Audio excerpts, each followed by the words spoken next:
இன்று பாலா 10ஆம் வகுப்பு கதவை திறக்கிறான். இம்முறையும் இவர்கள் ஒரே வகுப்பில் படிக்கிறார்கள். ஆன்று ஒரு நாள் மேத்ஸ் டீச்சர் சம் சொல்லிக் கொடுத்து மற்றோர் சம்மை போர்டில் எழுதி பாலாவை அழைத்து அந்த சம்மின் விடையை எழுத சொல்கிறார். அதற்கு பாலா போர்டில் அந்த சம்மை தவறுகளோடு எழுதுகிறான். பின்னாடி இருந்து ஒரு சத்தம் வருகிறது. அந்த விடை தவறு என்று. பாலா திரும்பி பார்க்கிறான். யார் அந்த சத்தம்?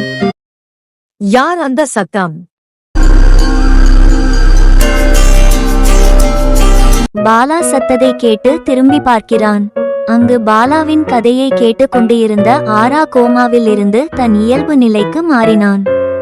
ஆரா எழுந்து நின்று உன் விடை தவறு என்று கூறினான். பின்பு அவனே விடை எழுத போர்டின் அருகில் வந்து விடையை எழுதுகிறான். அசைந்து நின்ற பாலா இந்த விஷயத்தை மற்ற நண்பர்களுக்கும் ஆராவின் தாய் தந்தைக்கும் கூற அழைக்கிறான். ஆராவின் தாய் தந்தையும் மற்ற நண்பர்களும் வகுப்பிற்கு வந்து பார்க்கிறார்கள். அங்கு பார்த்தால் மருத்துவர் கூறிய ஆரா இப்போது இல்லை. இயல்பு நிலைக்கு மாறி அவனே போர்டில் மேத்ஸ் விடையை எழுதுகிறான். ஆராவின் தாய் தந்தை மகிழ்ச்சியில் பாலாவை கட்டி அனைத்து நன்றி என்று கூறுகிறார்கள். அதற்கு பாலா, ஆரா என் நண்பன், அவனை குணமாக்குவது என் கடமை என்று கூறினான்.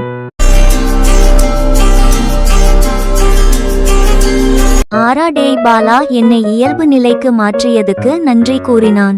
அதற்கு பாலா நண்பர்கள் இடையே நன்றி தேவில்லையட என் குண்டு நண்பா என்று கூறி இருவரும் கட்டி அணைத்துக் கொள்கிறார்கள். அவர்குடன் மற்ற நண்பர்களும் சேர்ந்து கட்டி அணைக்கிறார்கள். இதை பார்த்த ஆராவின் தாய் தந்தை மகிழ்ச்சியில் சிறிது கண்ணீர் விடுகிறார்கள்.